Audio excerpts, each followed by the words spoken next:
who have joined this afternoon webcast. This is part of the series that IGNOU Regional Center Trivandrum is hosting along with IGNOU Regional Center Aizawl.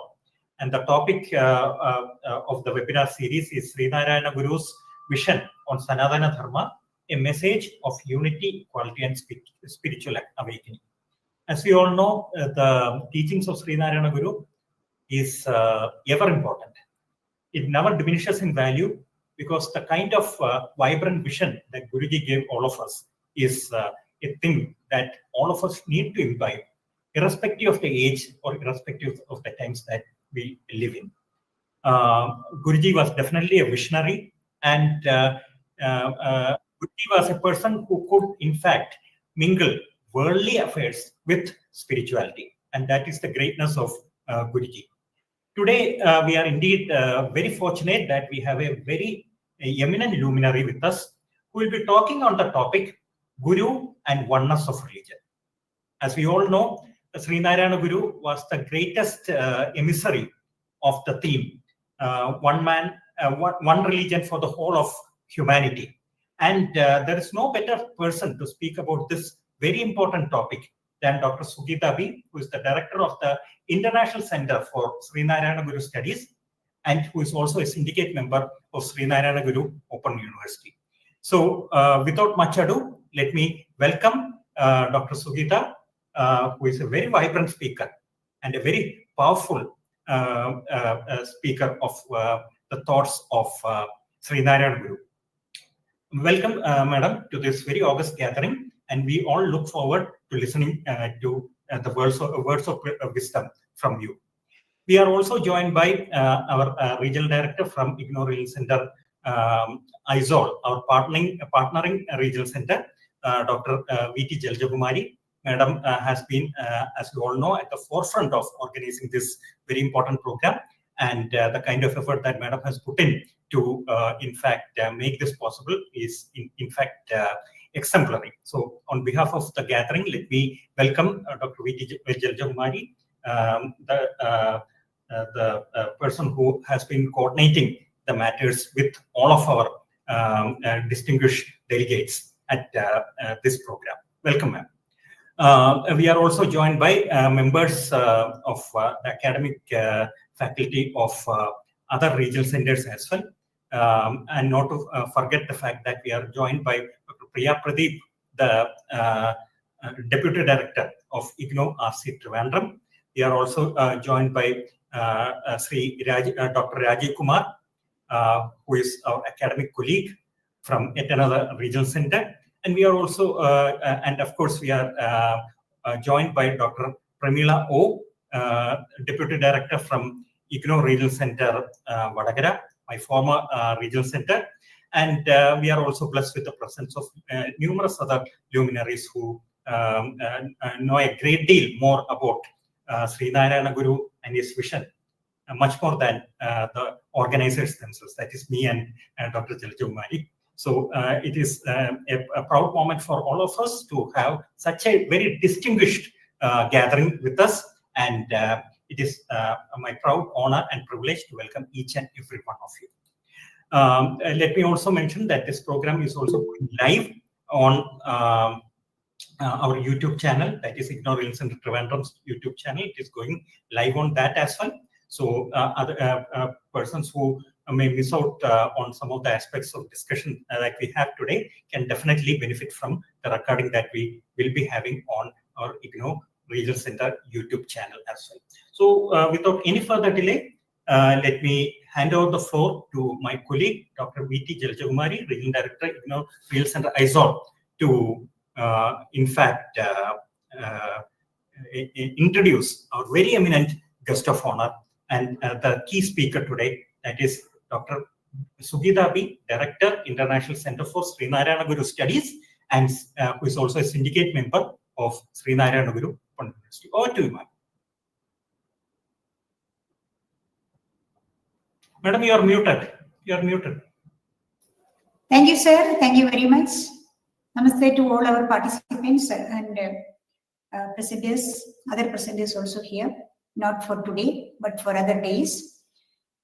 Once again, welcome you all And today, on the third day of our webinar series on Sree Narayana Guru's vision on Sanatana Dharma, a message of unity, equity, and spiritual awakening, we are fortunate to have Dr. B. Sugeetha, the well-known figure among the lovers and disciples of Sree Narayana Guru, with us to deliver the keynote address and to inspire us to initiate the third day's thought on Guru and Oneness of Religion. Dr. B. Sugeetha is the former Director of International Center for Sree Narayana Guru Studies, Chempalandi, under the Government of Kerala. She had been worked as lecturer in Sri Shankaracharya Sanskrit University, also in Providence Women's College, Calicut, and Sree Narayana College, Chempalandi, Thiruvananthapuram. She also served as Senior Research Officer at the State Institute of Languages under Government of Kerala. She is the author of 2 books, biographies of Balagangadhara Tilak and Swadeshi Abhimani Ramakrishna. She published numerous articles on Sree Narayana Guru, his philosophy and darshanas. Madam has delivered a series of lectures, so many lectures on Sree Narayana darshanas on hundreds of stages, and continues as a promoter of Guru darshanas. Her services as an academic counselor and a resource person in several areas in SNOU are always very much valuable for the university and at the same time for our students. At present, Madam is holding the prestigious position of the Syndicate member of the Sree Narayana Guru Open University. Also, Madam is engaged with a high-profile major research project under the Government of India on the title Sustainable Development and Influence of Vedanta, with a special reference to Shankaracharya and Sree Narayana Guru. So, Madam, you are an apt person for today's talk. In a world where the compartmentalization of religion and the consequences of that matters very seriously in the present day scenario. So, Madam, we are very much eager to know and hear about your thoughts on Guru's oneness of religion. Madam, most welcome to you for today's session.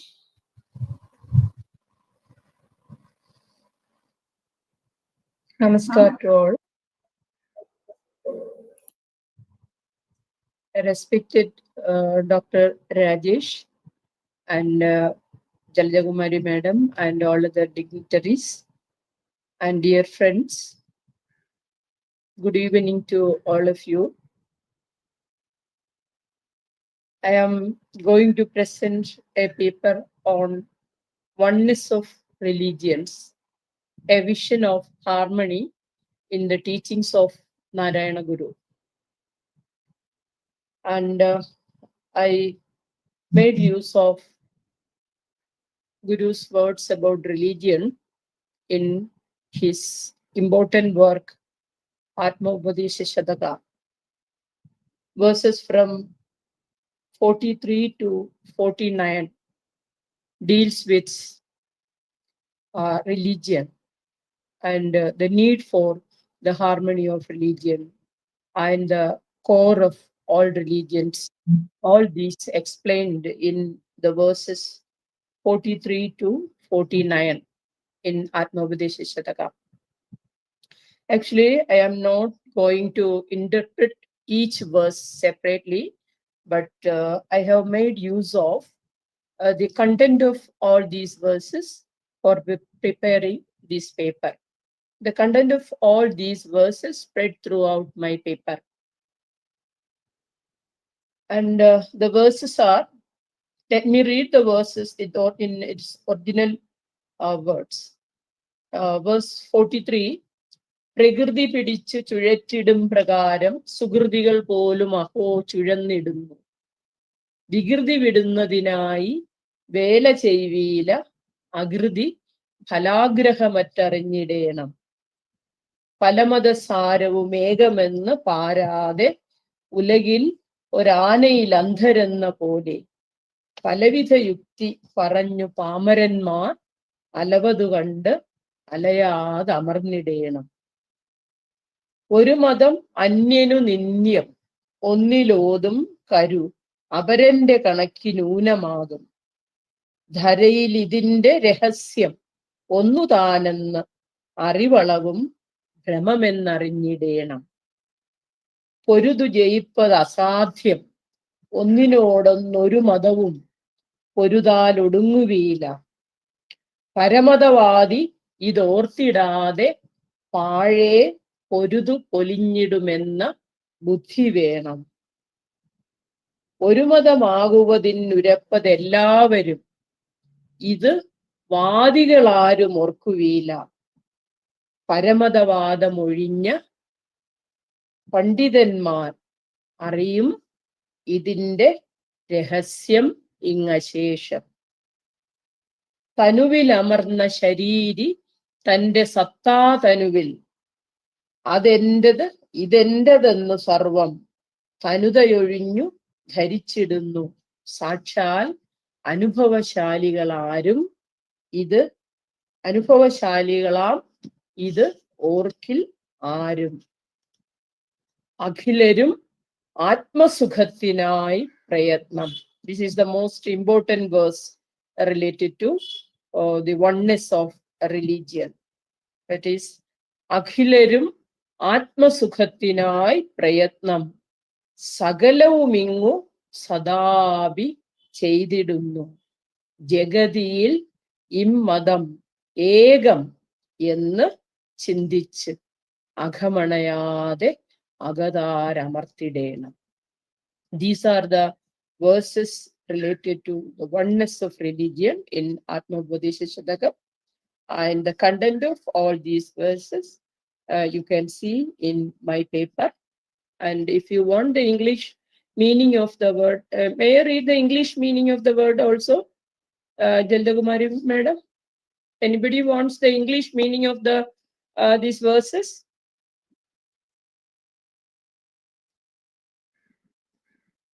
I think it is better to give the English meaning also, because we have a few participants from outside. So okay, sir. It will be better. Thank you. Okay, thank you, sir. But in verse 43, the verse 43, even those of good action and caught by nature and whirled around in vicious circuits, one should know that non-action does not bring release from prevented action, only the non-desire for the fruit of action. Verse 44.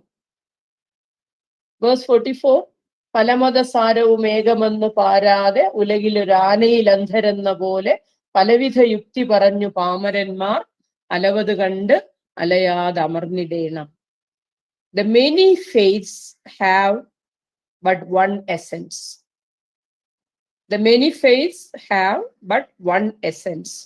Not seeing this in this world, like the blind man and the elephant, many kinds of reasoning are used by the unenlightened who become distressed. Having seen this, without being disturbed, remain steadfast.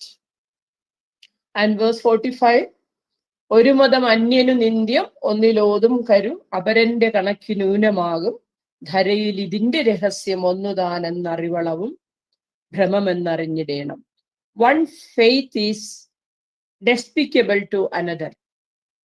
The karu described in one is defective in another's estimation. In the world, the secret of this is one alone. Know that confusion prevails until it is known to be thus. And 46, പൊരുതു ജയിപ്പത് അസാധ്യം ഒന്നിനോടൊന്നൊരു മതവും പൊരുതാലൊടുങ്ങുകയില്ല. പരമതവാദി ഇതോർത്തിടാതെ പാഴേ പൊരുതു പൊലിഞ്ഞിടുമെന്ന ബുദ്ധി വേണം. By fighting, it is impossible to win. By fighting one another, one faith is destroyed. One who argues against another's faith, not recognizing this, fights in vain and perishes. This should be understood. And 47, ഒരു മതമാകുവതെന്നുരപ്പതെല്ലാവരും ഇത് വാദികളാരും ഓർക്കുവീല പരമതവാദമൊഴിഞ്ഞ പണ്ഡിതന്മാരറിയും ഇതിന്റെ രഹസ്യം ഇങ്ങശേഷം. To become of one faith is what everyone speaks of. This is the proselytizers do not recognize.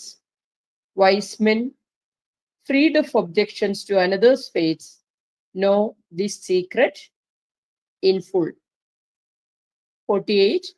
തനുവിൽ അമർന്ന ശരീരി തന്റെ സത്താതനുവിൽ അതെന്റെതെന്നു സർവം തനുതയെഴുന്നു ധരിച്ചിടുന്ന സാക്ഷാൽ അനുഭവശാലികളാം ഇത് ഓർക്കിലാരും. The self encased in a body, in his eidetic consciousness, understand all such as that is mine and this is mine.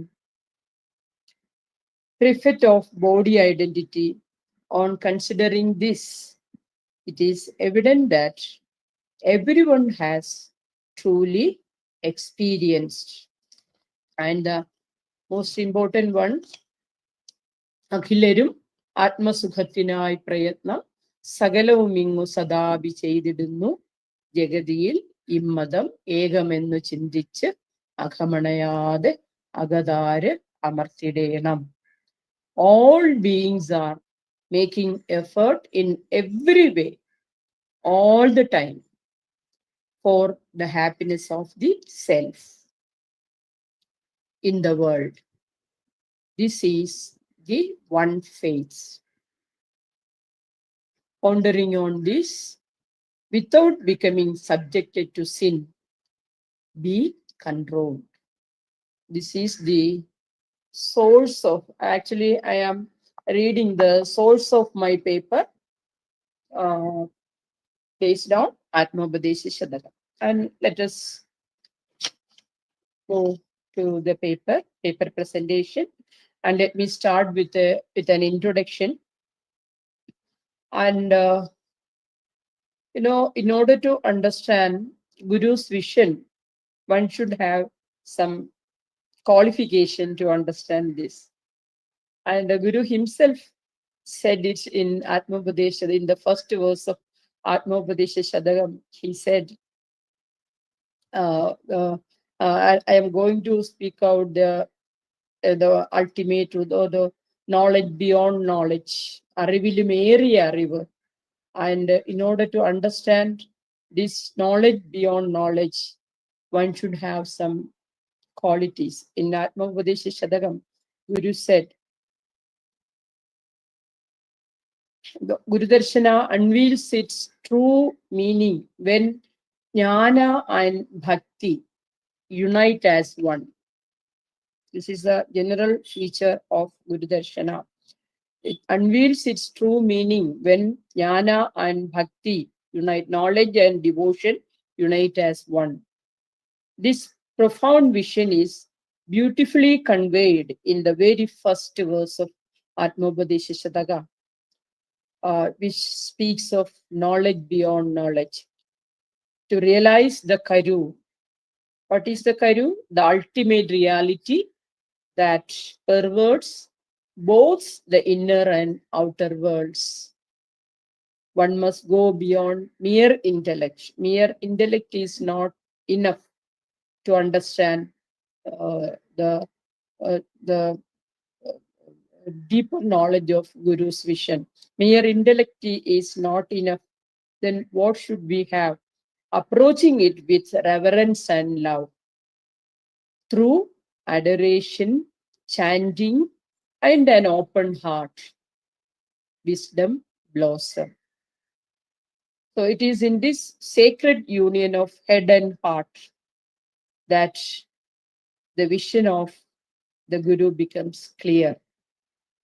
A vision that transcends all religious boundaries and reveals the essential oneness at the heart of all faiths.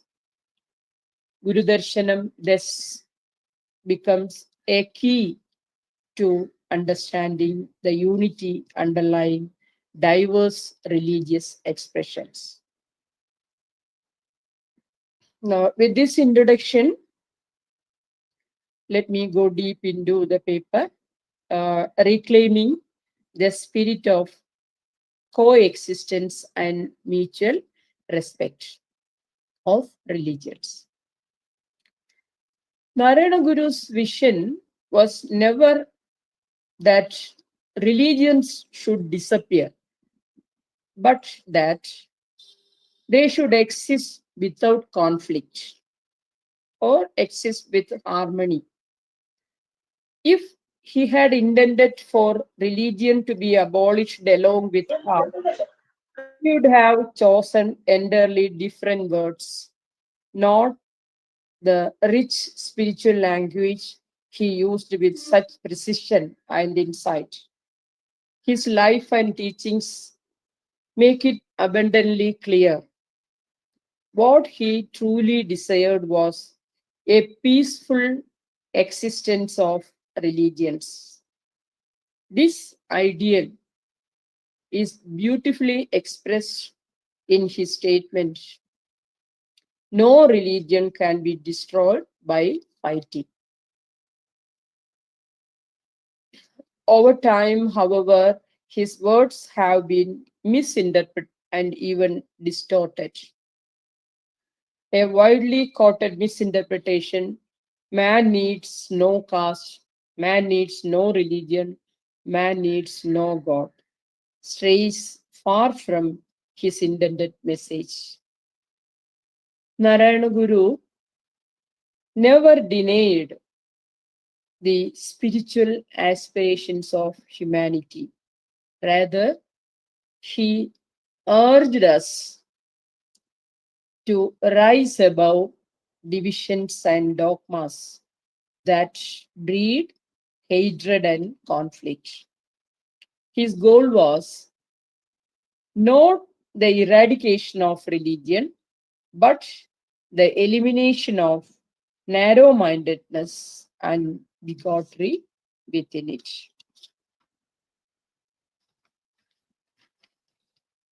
Today, more than ever, there is a need to imagine a new global framework inspired by his ideals.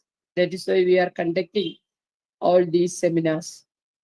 One that begins with personal transformation and radiates outward to families, communities, professions, and spiritual groups, and even nations. This model envisions a colorless religious community,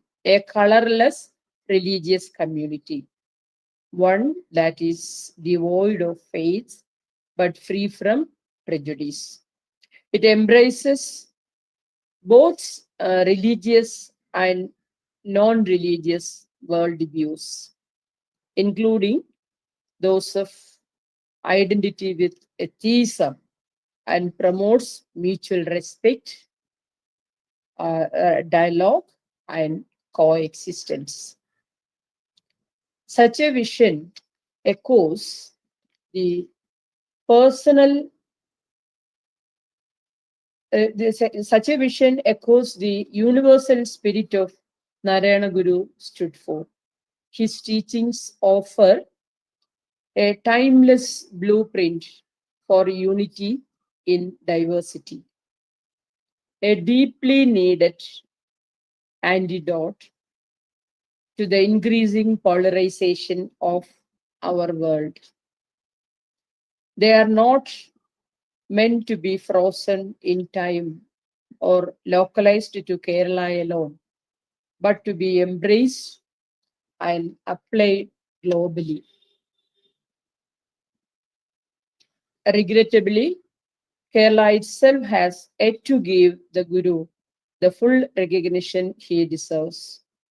The fragrance of his philosophy has not been adequately carried to the national or international stage.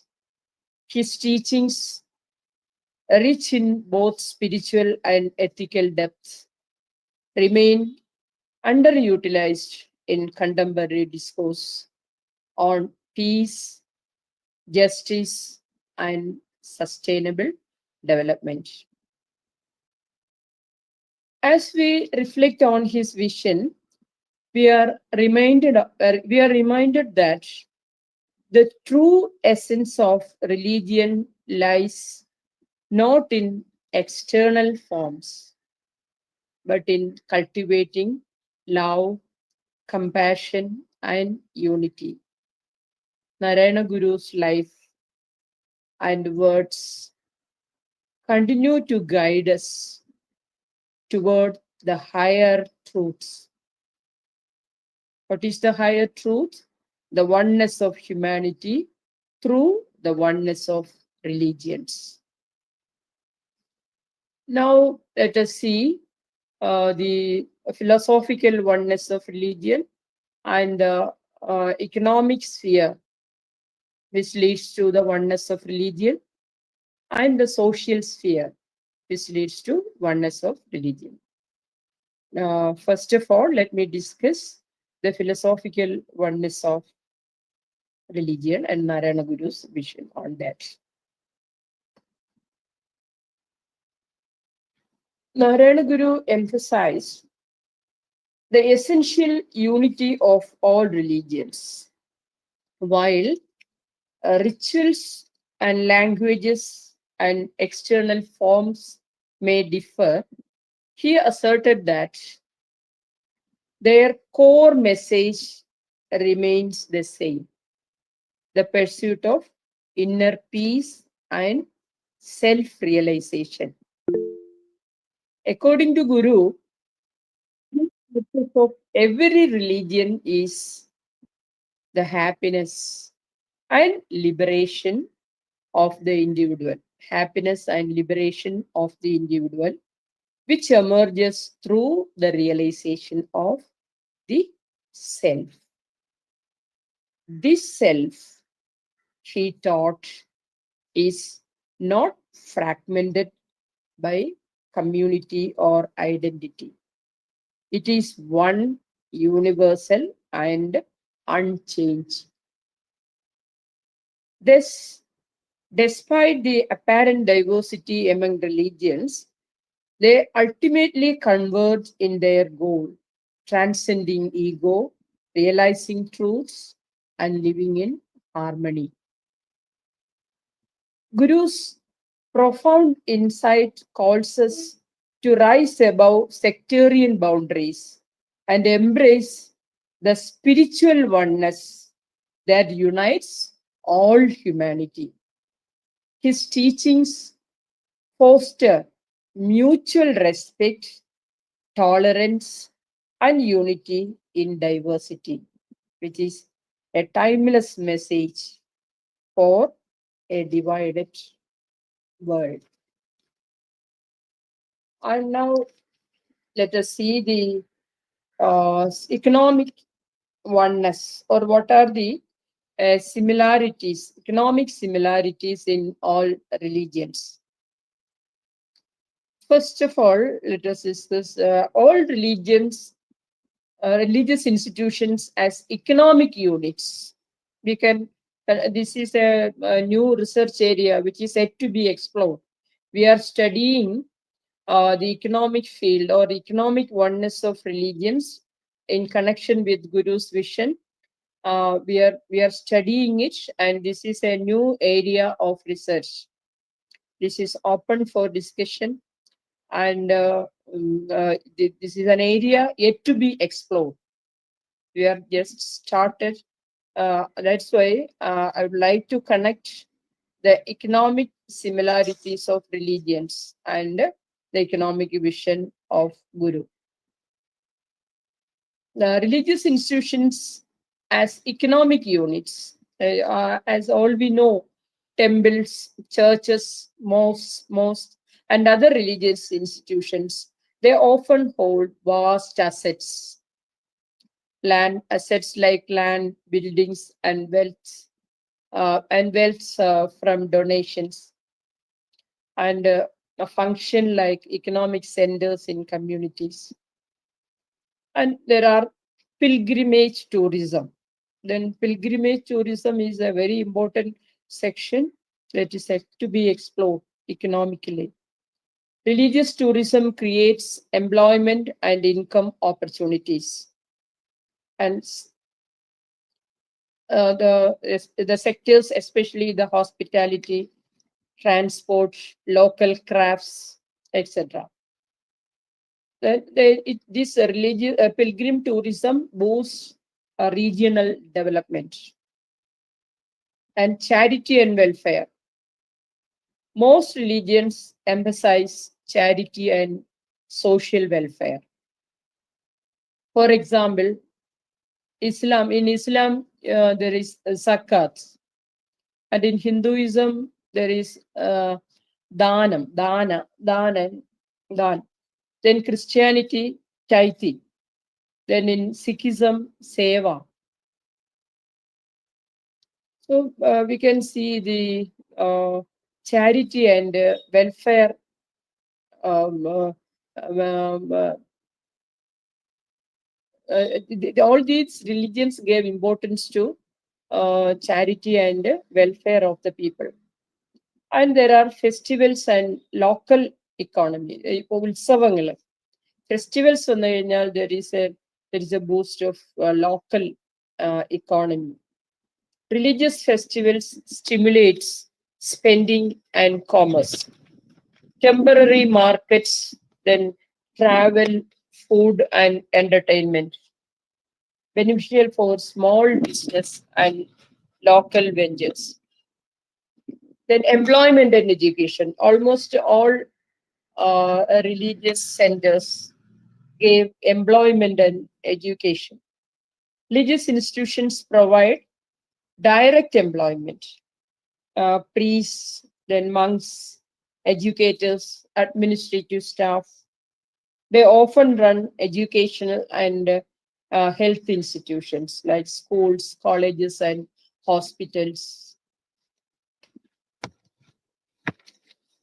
And I gave in one point: is economic oneness possible or not? This is open for discussion. Economic oneness among religions is far more complex than philosophical unity.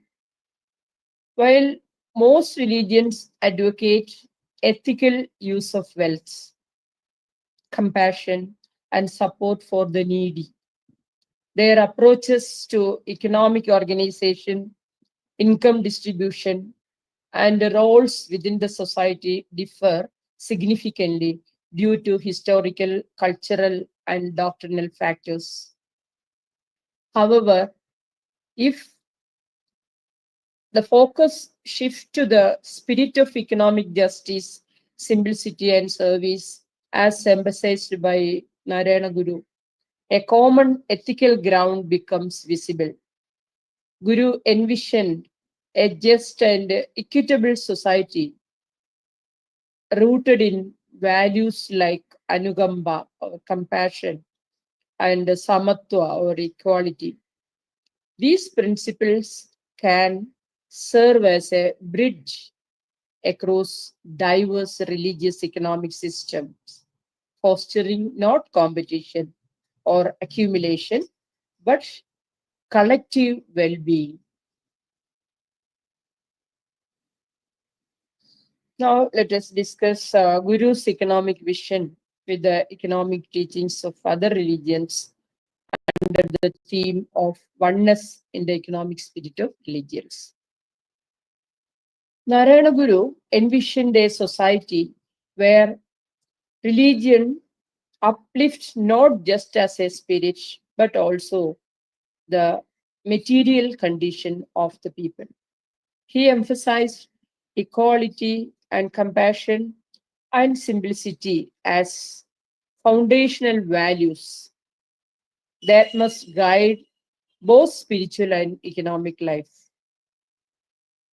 Guru established temples that rejected caste hierarchies and encouraged education, industry, and cooperative work, showing that Religion can and should play a role in building an economically just society. His consecration of temples was often accompanied by the founding of schools and community initiatives, reflecting an integration of spiritual and economic upliftment. This vision finds parallels in the economic ethics of other religions also. Islam, for example, mandates zakat, a system of compulsory almsgiving, to distribute wealth and reduce inequality. Christianity, particularly in the teachings of Jesus and early Christian communities, promotes care for the poor, voluntary poverty, and the dangers of materialism. So, in the Bible, it is said, it is easier for a camel to go through the eye of a needle than for a rich man to enter the kingdom of God. Buddhism encourages a middle path, neither indulgence nor deprivation, and supports generosity or dana as a virtue that reduces attachment and benefits society. Sikhism emphasizes honest work, that kirat karni, and sharing wealth, that is one chakna, and community kitchens, langar, to ensure no one goes hungry, regardless of caste or creed. So, despite different doctrines, these traditions support an economy based on ethical principles, sharing, simplicity, justice, and service. This is where oneness is possible, not in the structures or rituals, but in the shared moral vision of using resources for collective welfare and spiritual growth. Guru's vision aligns closely with this universal ethical economy. He did not seek uniformity, harmony, but harmony through the realization that the essence of religions is to bring peace both within and in society, including the economic sphere. And now let us see the social essence of oneness of religions. At their core, all religions aims to guide humanity towards the realization of truths, inner peace, and harmonious living, that we have already seen. While their doctrines and rituals may vary, the social implications of religious teachings reveal a shared commitment to moral values, social harmony, and community services. Religions shape ethical conduct, encourage compassion, foster social bonds, and often take a stand against injustice. Narayana Guru beautifully encapsulated this universality with his teachings. Whichever be the religion, it suffices if it makes a better human being. He emphasized that religion must uplift society by removing inequalities and nurturing unity. Across traditions, we find this shared vision. Christianity teaches love for one's neighbor. Islam advocates justice and mercy. Buddhism promotes nonviolence and right livelihood. Sikhism emphasizes equality, and self-service. So in these areas, we can see the social oneness of all religions. Now, let us go to the Guru's vision in more depth. Sree Narayana Guru, the great spiritual reformer and philosopher, proclaimed that the ultimate goal of all religions is self-happiness. What is self-happiness? A state of inner peace and fulfillment. This profound insight reveals that at their core, all religions share the same fundamental essence.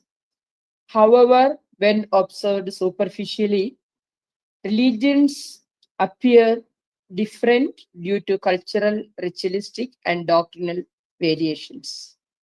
This horizontal perspective often leads to divisions, whereas the vertical dimension, rooted in truth and self-realization, remains one and the same across all religious traditions. Guru pointed out that religious institutions and those who propagate sectarian beliefs often obscure these truths. Why? Because the reason is simple. Once people realize the universal essence of religion, the rigid structures and dogmas that sustain these institutions lost their grip on society. In other words, the relevance of religions, as it is conventionally understood, diminishes when individuals attain direct spiritual awareness. To illustrate the limitations of religious arguments, Guru employed a powerful analogy. That all we know the analogy. He compared religious debates to the well-known parable to the blind man describing an elephant. Each blind man perceives only a part of the elephant and mistakes it for the whole. Similarly, those who argue that religious superiority are often trapped in partial, subjective experiences, lacking comprehensive knowledge. In any discipline, not in religion, in any discipline, insufficient data leads to errors, and the religion is of no exception to that. Guru asserted that no one can claim victory in a religious debate because such arguments are based on incomplete understanding rather than direct experience of the ultimate truths. Then, the true purpose of religion is not to divide, argue, or establish superiority, but to guide individuals towards self-realization and inner happiness. When one rises above sectarian നാളെ ഒരു differences കാര്യകർത്തൃ ശിബിരമുണ്ട്, and ഒരു meeting. the unifying truths, the artificial boundaries of religion dissolve, revealing the oneness that Sree Narayana Guru so eloquently expressed. These common values form the social essence of religion, pointing to the fundamental oneness of religions in their role as a tool for social well-being. When rightly understood and practiced, religion becomes not a divisive force, but a unifying one, helping to build a just, peaceful, and compassionate society. And now let us see the absolute and self-happiness. Guru's vision on religion transcends sectarian boundaries revealing the fundamental unity and that underlies all religious traditions. When examined philosophically or spiritually, the absolute or the ultimate reality forms the vertical dimension of religion, while self-happiness represents its practical adaptation in human life. In other words, religion at its deepest level is a path leading towards the realization of the absolute, and its practical goal is to bring inner peace and fulfillment. Throughout history, different religions have used various names to refer to this absolute. For example, Allah in Islam, Jehovah in Judaism, Brahman in Hinduism, and so on. These names, though linguistically different, point to the same eternal truths and all-encompassing transcendent reality. Similarly, Buddhism and Jainism, though non-theistic in their approach, also emphasize liberation from suffering and attainment of supreme knowledge, which aligns with the concept of the absolute. This interconnectedness demonstrates that the core essence of all religions remains the same regardless of outward differences in doctrine and practice. Guru's perspective exposes how religious institutions, by focusing on external rituals and differences, often obscure this fundamental unity. When one recognizes that all religions, in their purest form, lead to the absolute and aim for self-happiness, the barriers of religious division lost their significance. True spirituality is not about rigid adherence to labels, but about realizing this oneness and living in harmony within it. This, by acknowledging both philosophical depth and practical application of religion, we can establish the oneness of religion, a vision where all paths converge at the same ultimate truths, dissolving illusion of separation and conflict. Now let us connect Guru's vision, that is ideal society or ideal man. Guru's vision of ideal society and ideal man. Let us connect it. Is it possible to connect it with Western thinkers? Let us see. Sree Narayana Guru's vision of oneness of religion finds resonance not only in Eastern spiritual traditions, but also in the transcendentalist and enlightenment philosophies of the West. Thinkers like David Thoreau and Ralph Waldo Emerson sought a value-based society where human virtue rather than religious dogma formed the foundation of life. They emphasized self-reliance, inner wisdom, and harmony with nature, presenting an idea of man and perfect man without the necessity of institutional religion. Their transcendentalism, much like Guru's teachings, saw divinity as an inner experience rather than an external authority. Similarly, Enlightenment philosophers like Voltaire and Rousseau contributed to this broader understanding of unity beyond religious division. Voltaire a fierce critic of religious intolerance, championed reason and universal human values over blind faiths. Rousseau, with his vision of the social contract, emphasized that society should be built on justice, equality, and moral principles rather than rigid religious structures.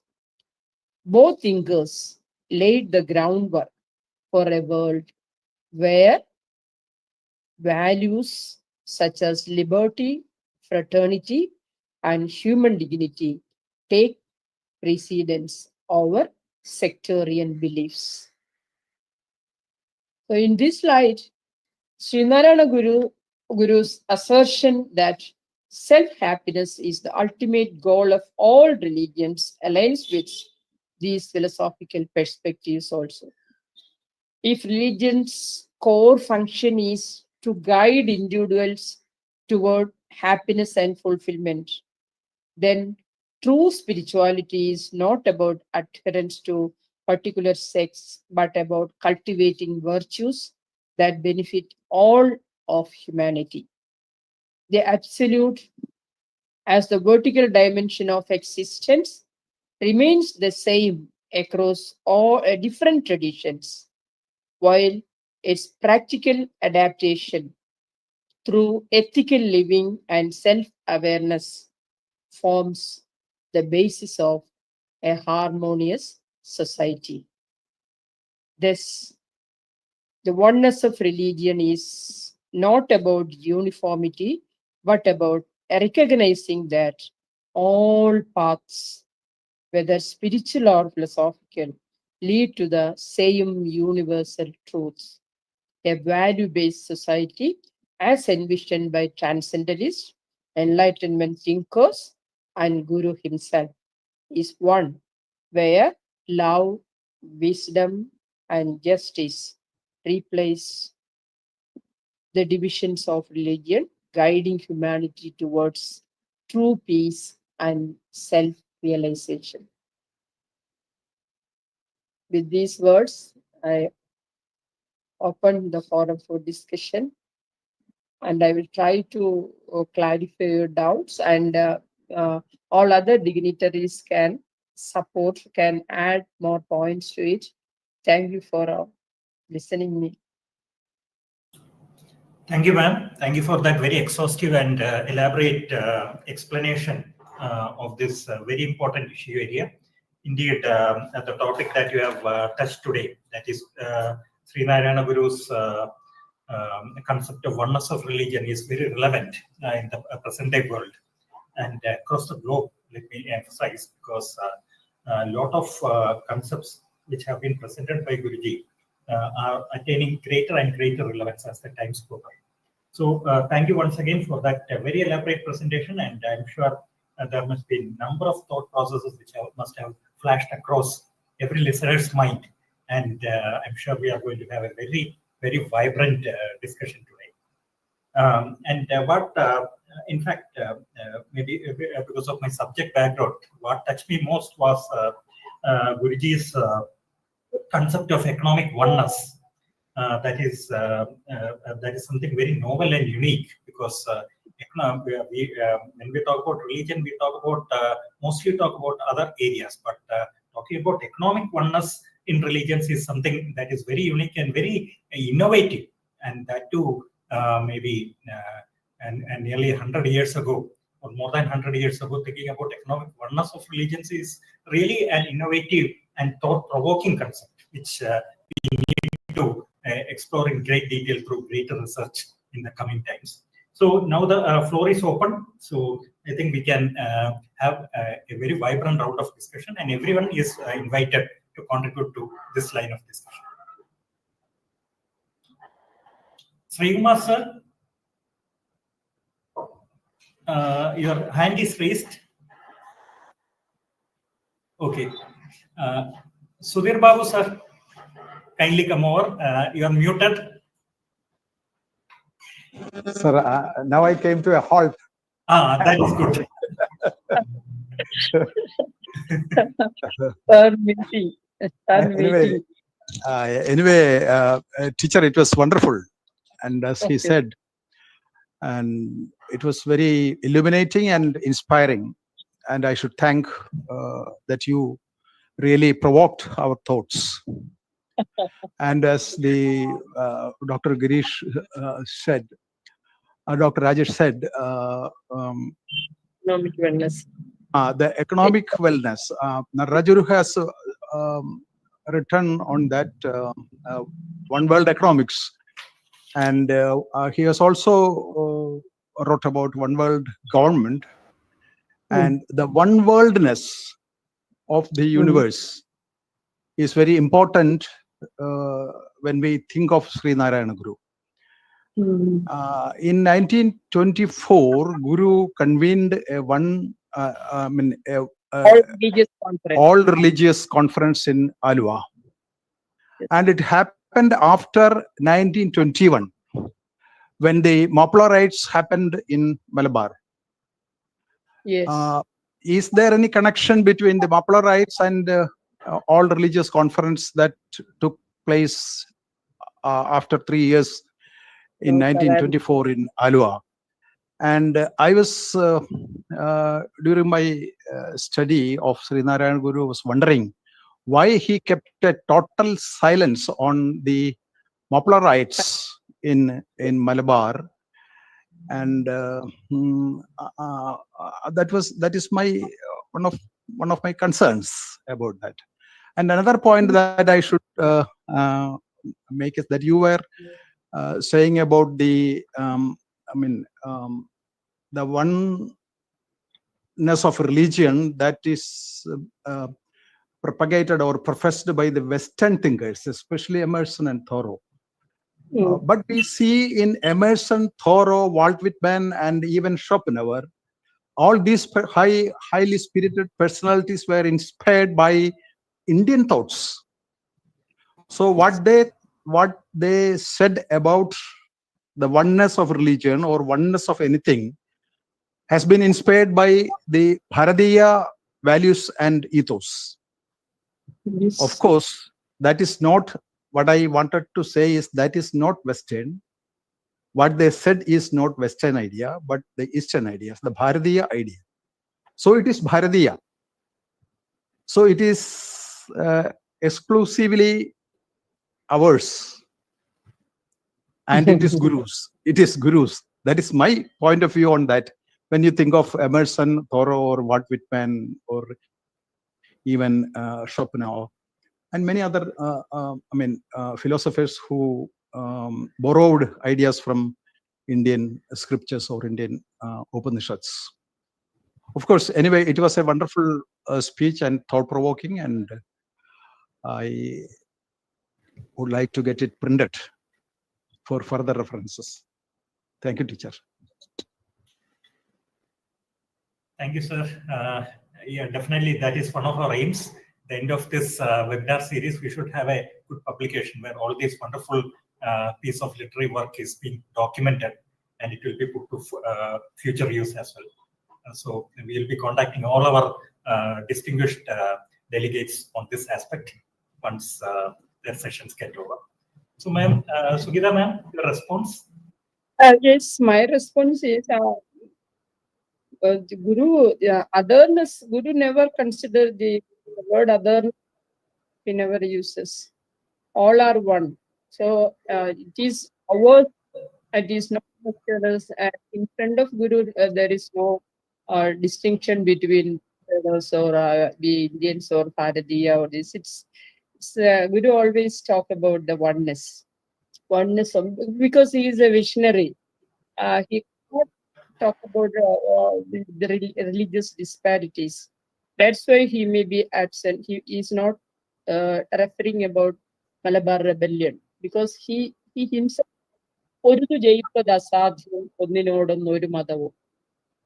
പണ്ഡിതന്മാർക്ക് അത് നല്ലതല്ല. അറിവില്ലാത്തവരാണ് മതങ്ങളുടെ പേരിൽ argue ചെയ്യുന്നത്. അങ്ങനെ argue ചെയ്തിട്ട് ഒരാളും ജയിക്കുന്നില്ല. പരമതവാദി ഇത് ഓർത്തിടാതെ പാഴേ പൊരുതു ഒലിഞ്ഞിടും എന്ന ബുദ്ധി വേണം എന്ന് എടുത്തു പറഞ്ഞിട്ടുണ്ട്. സോ റിലീജിയസിന്റെ പേരിൽ ആർഗ്യുമെന്റ് അല്ല വേണ്ടത്, അതിന്റെ വൺനെസ് കണ്ടിട്ട് ഹാർമോണിയസ് ആയിട്ട് വെസ്റ്റേണേഴ്സ് അവരുടെ ideal society we can compare it. We can see the connection with the ideal society propounded by Guru and the ideal society propounded by these Western transcendentalist thinkers. That's it. Thank you, ma'am. I request others also to chip in. Kindly unmute and ask your question, or you can even give a comment. Absolutely no issues with regard to that.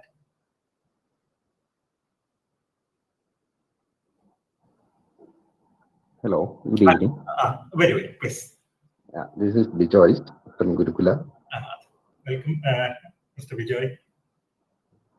So, it was interesting when Madam Sugeetha mentioned that Narayana Guru saw happiness as the highest goal of human life, and that Madam also compared his ideas with others. So I was wondering, how does this understanding of happiness compare to Aristotle's idea of happiness? Are they similar, or is Guru's view more unique? If so, in what ways that? So, thank you. Sorry, Vijay, you can add, if you know this, you can add this. Aristotle's ideas I never referred while preparing this paper. Greek philosophers I didn't mention. If you can support, you can add.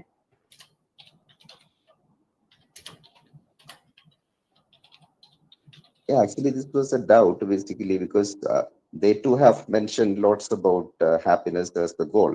So, how Yes, come let when we compare this happiness as the goal, we should also Yes, look sir. into the ideas of Socrates, Aristotle, and Socrates, Plato, and Aristotle. So that's what I was Yes, wondering. Greek philosophers I didn't refer while preparing this paper. I will see it later. I will see the connection, or is there any similarities of Plato's and this Aristotle's. But I will do it later. Yeah, that is quite justified because while preparing a presentation, we cannot go into everything. That is very Yeah. that is. But as far as my memory connects me, Aristotle had this peculiar idea of having a concept of living well. And that within living well, I think there is a direct connect with Sree Narayana Guru also. And living Yes, within yes. definitely has its direct connect with Sree Narayana Guru because living well includes everything. Living well includes basically the ways of our life, the kind of rituals we follow, the kind of humanistic passions we have, everything. It is included. And Guruji also, in one way or the other, definitely endorsed the human side of values. And Aristotle definitely had this concept of living well. And living well definitely works into the framework of Sree Narayana Guru, I feel. Yes. Thank you. Thank you. Others can also read. Sharina, madam, please. Yeah. I just want to make this discussion more intriguing. Yeah. Like Sugeetha ma'am, you have talked about the concept of enlightenment in the West and about Rousseau and Voltaire. They talk about reason. So the concept of wisdom is parallel to both Eastern and Western philosophy. But what is particular to Eastern philosophy is it looks at happiness as the basis of its value. And in Western philosophy, it's about reason. So, Yes. could you talk more about that? Yes. Actually, Sharina, my topic is not that. Anyway, actually, I would like to connect the Western thinkers, even without the support of religions. They promoted an ideal man and ideal society. But there is a very clear difference between the Eastern philosophers and Western philosophers. And the main difference is they reached up to mind and matter only. But in their studies, the one who study is absent. They are talking, it is as a subject, they are studying all these as a subject. The person who studies is not considered. But in Eastern philosophy, even that person who studies also within the scope of study, and there is no separation. But in Western philosophers, the one who studies is out of the reach of their study. That is the major difference I found. If any other point, you can add, Sharina. Yeah, you are right. Absolutely right. And in Eastern philosophy, the emphasis is on self. The subjective dimension of the methodology is important. The knower is important. Without the knower, the knowledge is incomplete. Yes. But in Western philosophy, the reason is important. Your Yes. mind. Your mind is important, and you are trying to understand the external world through materialism Yes. or through Yes. matter. Yes, Yeah, Sharina. that is what I want to add. Okay, thank you, Sharina.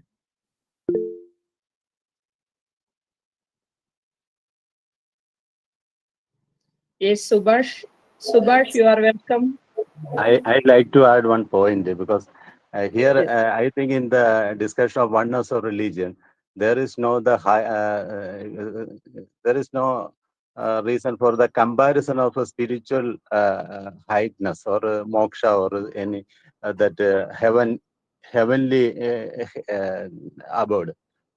Even Walter talk about the heaven, the El Dorado heaven is there. Even in the logical understanding of Voltaire also, there is a heavenly abode is where humanity is, oneness of humanity is discussed there. I think in the Atmavadesha Shadaka, all these verses are focusing on Atma Sukha, the self-happiness. That is that is quoted by Nataraja Guru as the normative norm of all religion. When self-happiness is the normative norm, we can accept Marxism, Islam, that Christianity, Buddhism, any religion, according to the ultimate oneness of religious thought of Narayana Guru. That was elaborated by Nataraja Guru in the one religion discussion. And his followers afterwards in the 70s, Unity Understanding seminars conducted by Nataraja Guru and his disciples. I think it is better we have to focus on the self-happiness. Self-happiness is the normative norm of the oneness of religion. That was focused by Narayana Guru and his disciple Nataraja Guru. That's all. Okay, thank you. I think that is what I explained. I explained throughout in my paper. I explained this point. Yeah. Thank you, Sir, Subhash. yeah. Madam, may I add one point? Because Vijay was asking about Socrates, I think. And the major difference between Eastern and Western philosophy is the concern regarding the self-happiness. Madam was telling clearly about some of the Western philosophers, referring some of the Western philosophers, and the how Narayana Guru's vision was found out in, or it was shown in Western philosophy also. But he was specifically asking about Socrates. I am not a person who is. Aristotle, if I remember correctly. I think it was about Aristotle. Aristotle, Yes. yeah. Socrates and Aristotle, both he was mentioning, I think. Yeah. Yes. They are not. They are not. Moreover, the Eastern philosophy they give the basis for happiness, means self-happiness as a subjective matter also. What all things we are doing for our happiness, and by virtue of that, we get happiness. Like that one philosophical side is there for Aristotle also.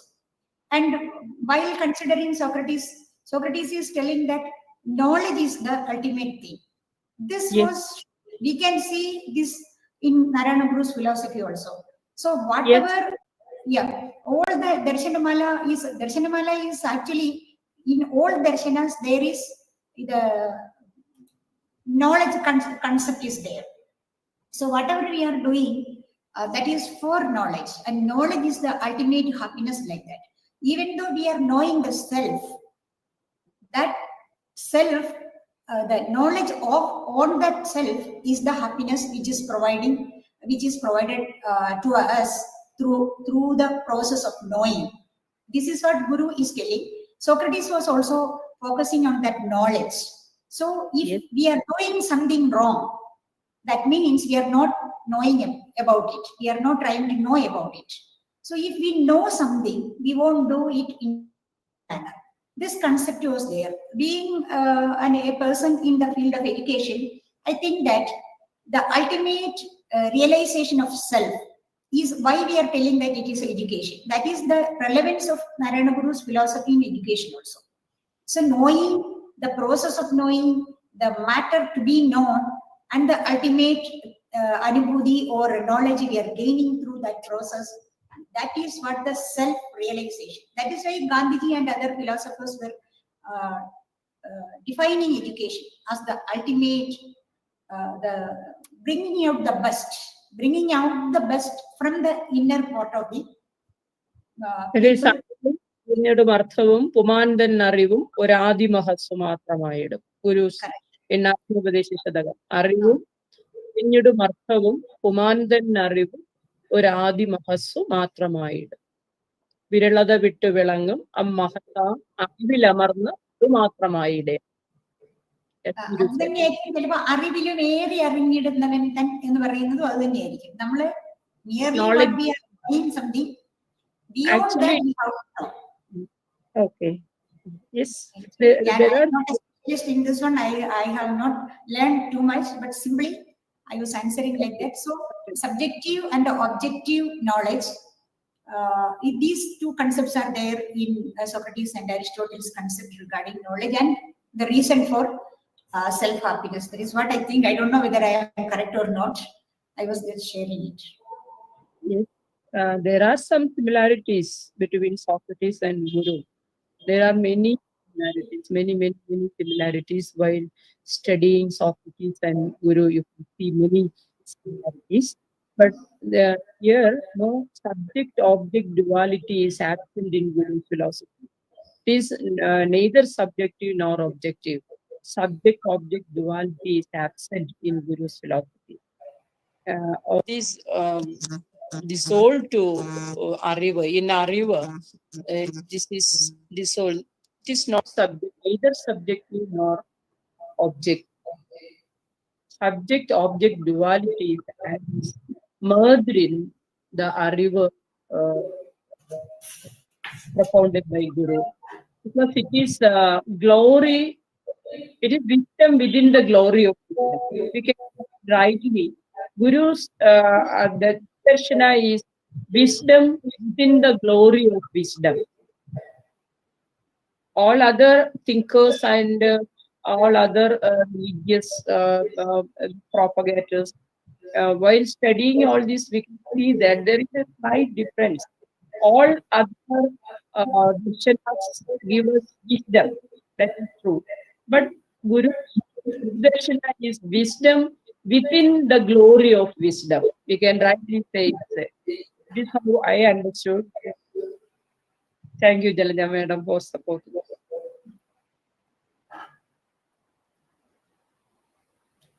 Subhash sir, you would like to add something more?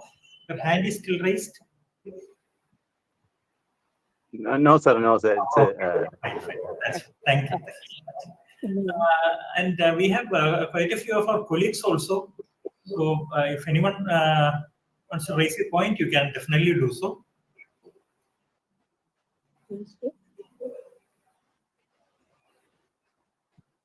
Yes, sir. Sadhu sir, Yes, I am here. we were missing you. I am here. If I have any questions, I will supplement it. Yes. So Thank before you, sir. coming to Dr. Sugeetha's paper, Sudhir Babu, he raised a point whether all religions conference was related to Marpala rebellion. I don't know whether it was related to Marpala rebellion, but I know another reason. During 1920s, there was a strong movement in Kerala for religious conversions, especially among Elavas. Sahodara Ayappan, C.V. Pindiraman, Midavadi Krishnan, they were all advocating for religious conversions. The only question was whether they should accept Christianity or Islam. That was the main dispute. So at that time, people like Kumar Nasan and T.K. Madhavan, they proposed that let us ask Guru, let us get the opinion of Narayana Guru, then we can take a decision. So at that time in 1923, there was a dialogue between Sahodara Ayappan and Narayana Guru, and on the next day, as a continuation of that conversation, Kottakoikal Vela, then he too joined. So in that conversations, Guru analyzed the meaning and meaninglessness of religious conversions. And at the end of that conversation, Guru asked Swami Satyavradhan, so people are arguing like this, you convene a meeting on all religions. So that was the immediate reason for the All Religions Conference in 1924. These conversations took place in 1923 and the All Religions Conference that was convened in 1924. That was the immediate background for that conversation. I don't know the other thing. Now coming to Dr. Sugeetha's, so while presenting my paper, I raised a point that Guru did not speak to the philosophically minded people alone.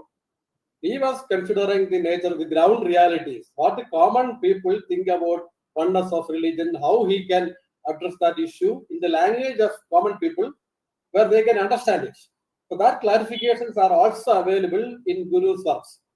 In Sree Narayana Dharma, in what is given in Atmopadesh Sadakam, verse 49 is Akhilarum Atma Sugathanai Prayatnam. That is a very abstract philosophical definition of oneness of religion. But in Sree Narayana Dharmam, Guru defined religion Abhiprayo Madam Nama Mahadam Tattva Vedina. Well-conceived opinions of great philosophers are known as religions. That's another definition of Narayana Guru. So Guru was looking at one religion through different perspectives. One, the highly philosophical perspective. The other one, which common people can understand. So there he defined it as Abhiprayo Madam Nama Mahadam Tattva Vedina. Then in the language of the existing religions, when we say self-happiness alone, we can discuss it in this type of groups, but common people cannot understand it.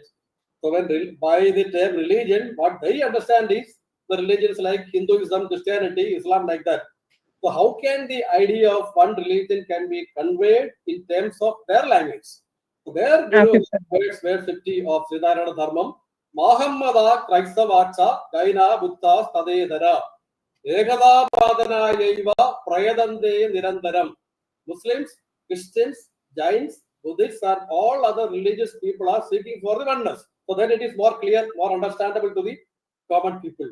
So that's how he defined it. And another definition in the language of common people that we can see in the welcome speech of All Religions Conference in 1924. Of course, it was not given by Narayana Guru. Satyavrata Swami delivered the speech. What I understand is that the speech was prepared in advance. They submitted it before Narayana Guru and he approved it. So that is approved it. In that, he says that the one religion of the human beings, that is like this: Hinduvinda Jnanavum, Buddhanda Karunayum, Yesuvinda Snehavum, Muhammad Nabiyuda Sahodriyum, Chernagil Matrame, Manusharashiyude Ekapadam Purtiyavugulu. Dr. Sugeetha mentioned about the all high extreme valleys of all religions, but Guru specifically put it. The wisdom of Hindus, the compassion of Buddha, the love of Jesus, the brotherhood of Prophet Muhammad. So all these are essential for the human beings, and only when these are all united, the one religion of humanity will be over. And in the context of Sanatana Dharma, I already mentioned in my paper that all these values Guru is taking as Sanatana Dharma. Wisdom is a Sanatana Dharma, compassion is a Sanatana Dharma in Buddhism, love is the Sanatana Dharma of Christianity, brotherhood is the Sanatana Dharma of Islam. So he is combining all these and saying that once all these are combined, the one religion of humanity will evolve. That's the definition of one religion in common man's language. And one thing that I recalled while Sugeetha was finding the parallelism between Western philosophers and Narayana Guru, these are all philosophers of yesteryears. But what is happening in the West now is very transformation we can see. While Pope Francis took charge in 1992 or 93, there was an interview in an Italian daily, La Repubblica. So one point I find very striking is that in the same welcome speech of All Religion Conference, there is a one statement. But if this idea is going to the world, maybe after 10 years, 100 years, or even after 1,000 years, only then the peace will prevail in the world based on, to solve the conflicts based on religions. Exactly after 100 years, Pope Francis is echoing almost the same idea. In that interview, he says that proselytism is solemn nonsense. Proselytism is solemn nonsense. He's saying that all religions are equal. So during the time of Narayana Guru, even there are efforts to convert him into Christianity. So the church was promoting proselytism at that time. Now, after 100 years, the same Pope is saying that proselytism is solemn nonsense. So gradually, that idea is infiltrating into the whole world, and the religious leaders are convinced that only through this idea, the conflicts based on religions will end and peace will remain in the earth. So, thank you. Thank you. Thank you for those wonderful views, sir. In fact, it enriches the kind of discussion that we are having. Sugeetha madam, anything you would like to add on to that? And Sabu sir, there is one more conversation with C.V. Kunyiraman about religion. Yeah, that's before. That is in 1925. That also was there. 1925. That is after the All Religion Conference. Not before that. It was after that. Okay, thank you, sir.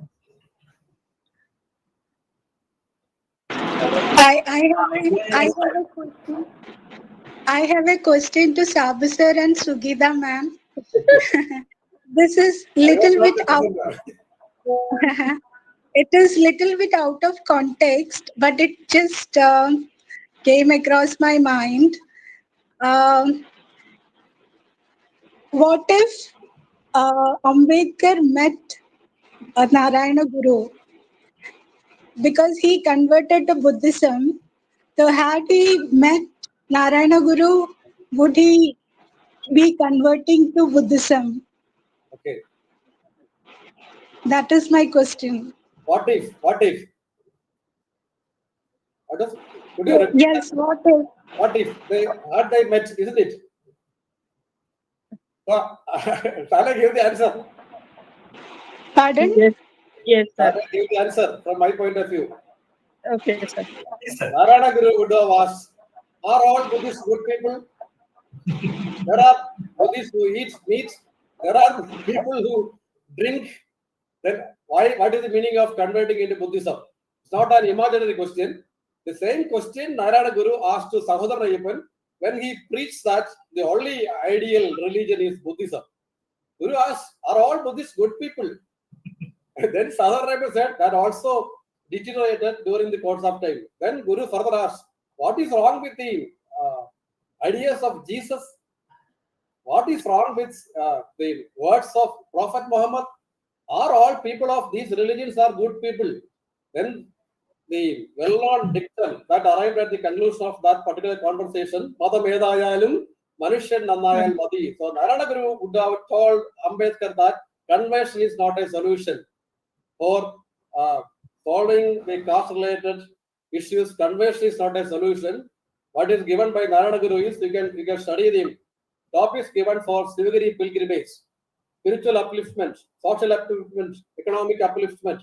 So conversion is not a solution for this type of issues.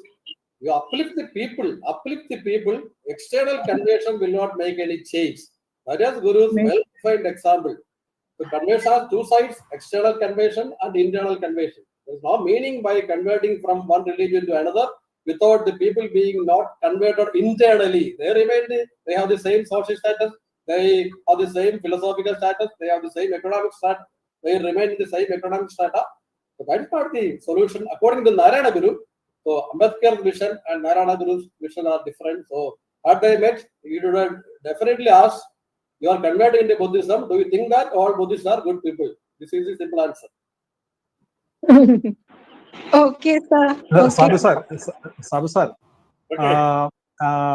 If Kumaranashan's Madaparivartana Rasavadam would have been translated and shown to Ambedkar, what would have been his response? Can we imagine? So what is the essence of that work? I didn't go through seriously that Madaparivartana Rasavadam of Kumaranashan. Kumaranashan says in that Buddhism is not at all worthy to be followed and converted into. It is better to be in Hinduism without the caste discrimination. Yes. So I think what Guru asked Sahodar Nayappan, all people, all Buddhists are good. The question remains. Yes, understood. Guru was not for or against of any religion. His concern was only human beings. Whether you be a Yes, Christian or Muslim or not only Buddhist, that. be a good human being. Be a good human being. Yes, yes, sir. Have higher values. That's what. Not only that, when Guru uses the word madam, it always carried two meanings simultaneously. One is that of opinion. Opinion. The other is religion. Yes. In the Western sense. Religion in the Western sense. It carries always two meanings simultaneously. So there is a chance of serious interpretation, further interpretation in all words where Sree Narayana Guru uses the word matam. That's what I said. Guru spoke to, while speaking, in his mind, a particular group of people were there.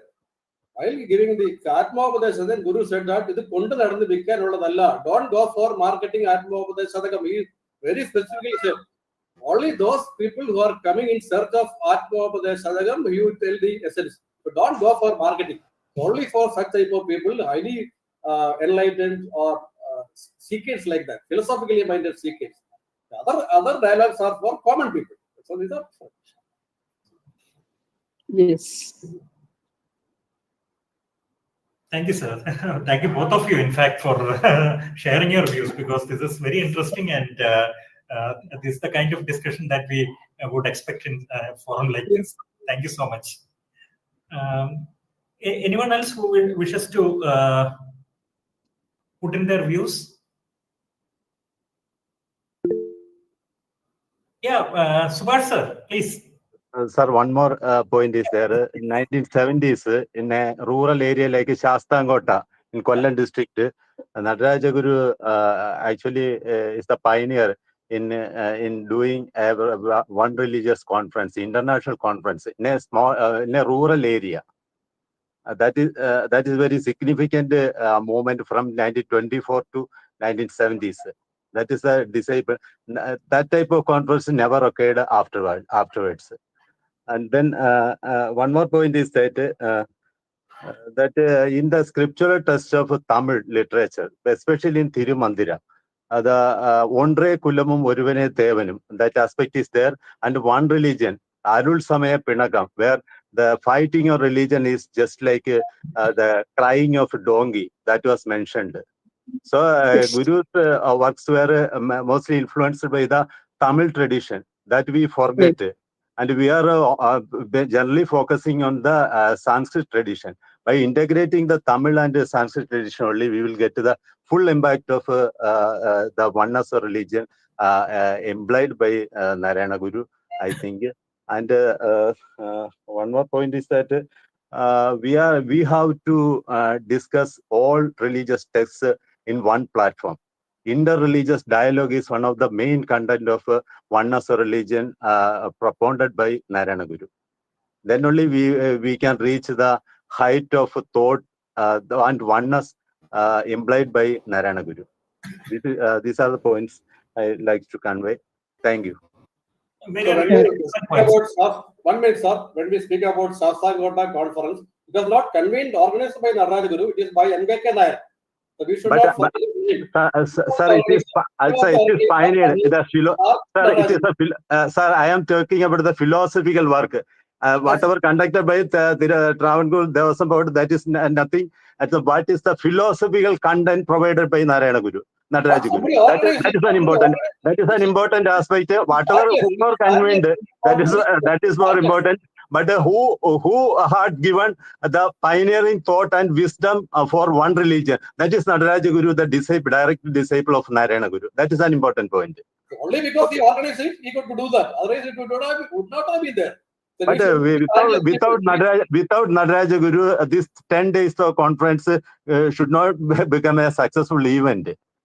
Well, at that time, because at that time, sir, I think at that time, 5 international unity and understanding conferences were held in 1970s, and one in November 11, when the that day was specifically selected for that unity of understanding. This time period, I think in 1970s we have to replicate in 80s, 90s, but that never happened. And we are continuously relying on the ultimate oneness of religious conference in 1970s only, and nothing more done afterwards. That's an important point I am going to raise. Okay. I think you should initiate one conference. No, this is an initiative for one conference. These words are, and my simple words are for that one conference. This platform itself become a one conference. This today's seminar itself become a one conference, and we can cultivate it further and further, and it will make a successful 10 or 100 days one religious conference in India. Which was the spiritual height of, we can enhance the spiritual height of India, just like Takshashila and Nalanda, people used to come here and study. And nowadays people are not coming because that tradition already lost. We have to enhance that tradition so that we can expect more from the international figures. Okay. Thank you, sir. Yes. Those thoughts are very relevant. Yes, in fact, very one of the aspects that comes to my mind is that maybe after completing this series of webinars, we can have definitely another series on all these topics that you are referring to. So definitely that is possible. We can surely think about that, especially on Nataraja Guru. I think we should have one series on Nataraja Guru as well, because I think many of the topics will be very interestingly raised in that particular series of webinars as well. I think that's a very wonderful idea, sir. Please do that. We will do that immediately after completing this series. We'll start with that. Okay, sir. Surely. Your support Actually, we have to study Nataraja Guru deeply. That is what.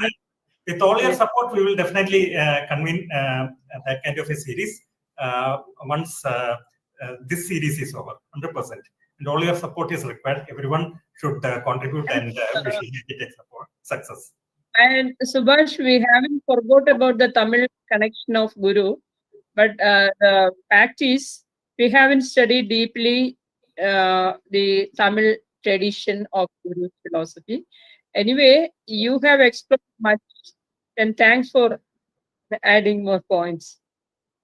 Thank you, ma'am. In fact, I feel Jyoti madam had raised her hand. Jyoti Shahapur ma'am, kindly. Yes. Namaste everyone. I had a very small input as a student, because for me, while studying Guru in various writings, and especially in the writings of Nataraja Guru, there was a very beautiful example which came to my mind. I thought I should put it up here.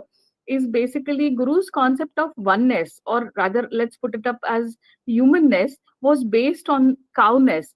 Because he said, just as cows are defined by cowness, defined by shared the human qualities. Like there was never a categorization of a brown cow, black cow, or a white cow. It was cowness. And that's how I relate to it, because this oneness comes so easily, so beautifully, that even if I explain this to a 10-year-old child, to a 80-year-old person, he can relate. So this relative examples, I think, should be brought up more frequently, so that a layman who is not studied the depth of scriptures or depth of talks can relate to it in everyday life. So that was a very small input I thought I should give you, because I can relate to it. I can talk to people when people say, why Narayan Guru have you picked up, and nobody knows him in Maharashtra, I say, see, these are the point, and this comes very handy for me while explaining.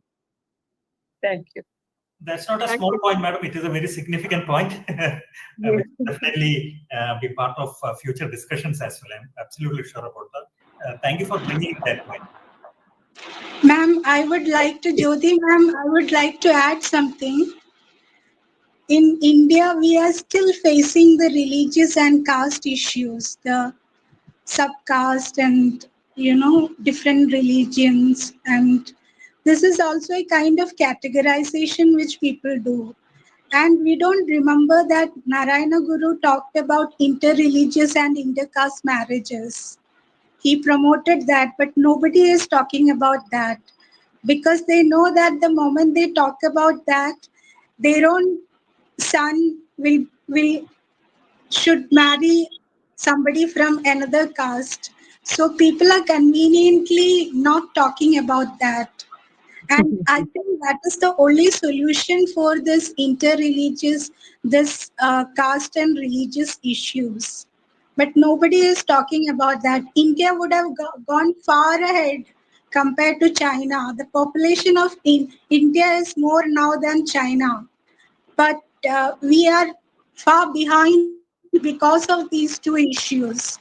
But nobody is talking about these issues. I think when we talk about religion, we should think about these issues as happening because of the separatism, thinking about separatism. And also, the unity in diversity is a concept which has been there since independence, but have we reached anywhere? That is the point I want to make. A very significant point, madam. In fact, I would suggest that you should be presenting a paper on this. That will be very interesting, and the discussion will be very interesting as well. Yes. Sharina can present a paper on that topic. Maybe next time. Yeah, not next time, maybe within this series. We would like to have a paper. Okay. Thank you, ma'am. Thank you for those views. Anyone else who wishes to chip in with their view? Okay, I think we have had the most exhaustive discussion, and the topic itself was so interesting, and the presentation was so intuitive that lots and lots of points of discussion came up. And I'm sure my colleague, Dr. Jalja Kumari, will have lots of points to summarize as well, because of the very rich discussion and excellent.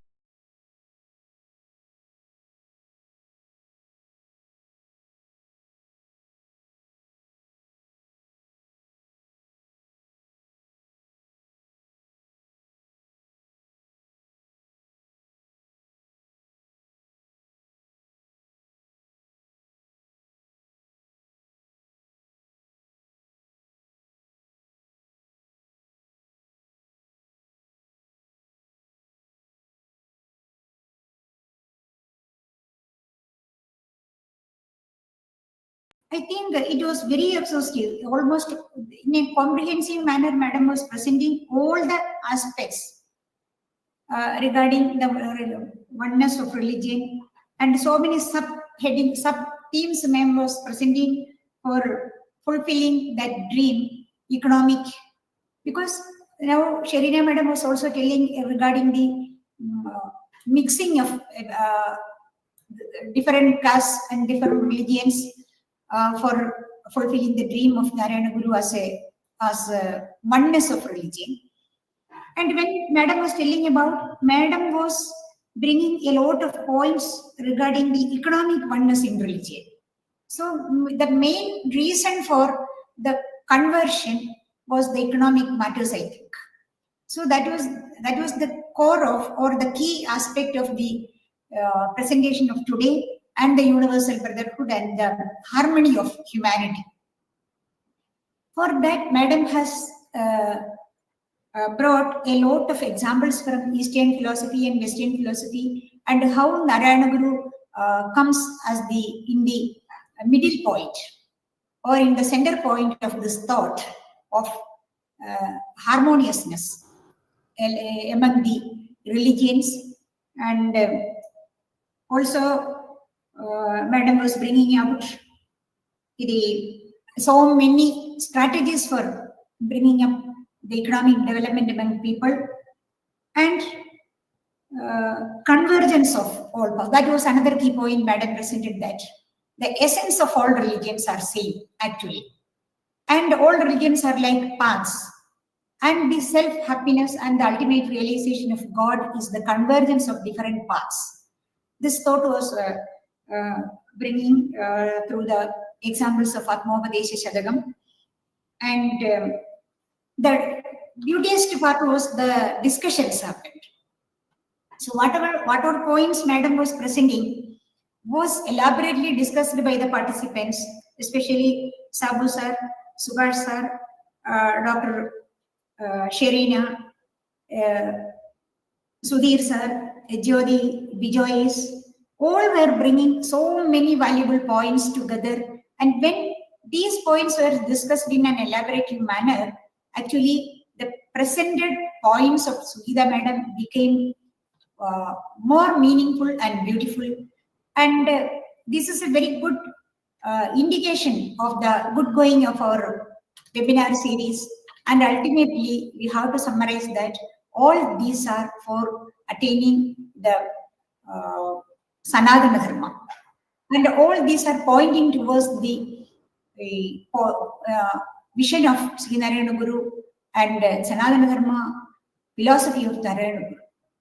This is what this is what the point, if we are summarizing today's talk. And the discussions and the people who have joined are well-learned people, and their contributions are strengthening our views with such a positive expectation.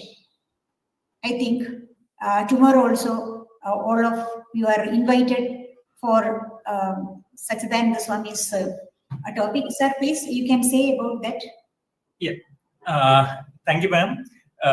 In fact, it is not just today, but tomorrow also we have a very interesting session by Swamiji, and I'm sure all of you will be joining this session.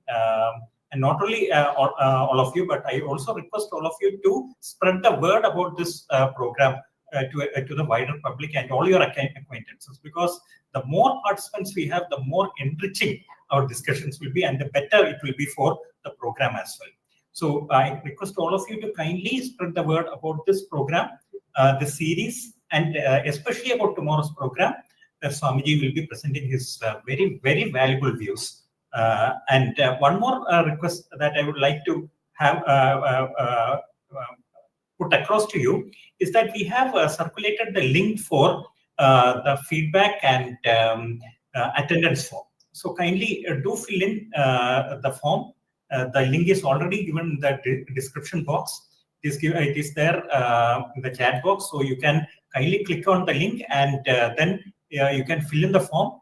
This will help us understand the detail, how you feel about the whole process, how you feel about the various programs which are being presented under this webinar series, and it will also tell us who all have actually participated in this program. So I request all of you to kindly do fill in that form as well. It is very, very important for us that we have the filled in forms, and that will also give us a record of who all have been participating in this program right throughout the series. And it is also a mode of communication for us, because we can definitely go ahead and communicate with you on various aspects, not only during this webinar series, but even later on. Like we were just now discussing the possibility of having another webinar series on other eminent personalities as well. So if if it does materialize, then we have to communicate to each of you. So this is the easiest method. So kindly do ensure that you fill in the form, and that will be very helpful for the whole process as well. So, madam, anything else? Nothing else, sir. Vote of thanks we can say. Yeah.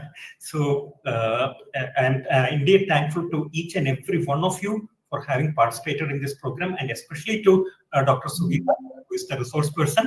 Madam has been so eloquent in explaining various aspects about this very important topic, that is Guru and Oneness of Religion. It is an eye-opener for me. It is an eye-opener, I'm sure, for many persons in this particular meeting. And furthermore, the discussions that we had after the keynote presentation was indeed very, very vibrant. I thank all the dignitaries who have contributed to the discussion, and also to our listeners, because without you, without your thought process, this program would not have been a success. Definitely, this day's program has been extremely successful, and I'm hopeful that in future as well, all the programs that we are hosting under this webinar and the future series as well will be very, very successful. So I request all of you to join us tomorrow, and also for all the subsequent sessions as well. Thank you, Anna, and thank you for all your vibrant participation. Let us all make this a huge success.